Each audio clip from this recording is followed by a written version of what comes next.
Sanibona bafowethu, nansi incwadi yami South Africa on the Edge ebhalwe uSemo kaDludla. Isiyatholakala internationally and nationally. Itholakala ngama-hard copies. Mina ngiyakudilivela through Pep Store Courier. Uyithole kwaPep oseduze nawe.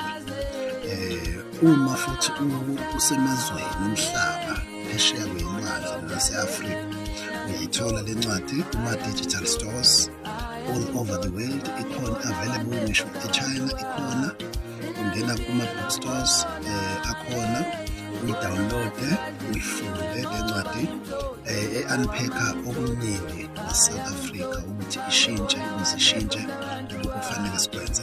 Itholeleke leli copy yale ncwadi uyifunde u-understand ukuthi kwenzakalani e-South Africa and singayibonisa kanjani. South Africa on the Edge by Sam Dludla.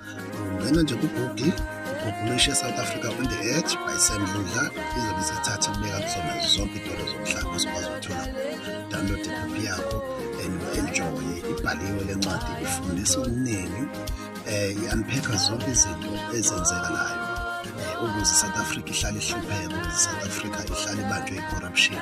Iya-expose izinto abazenzayo abaphangayo. Get a copy and indulge in it.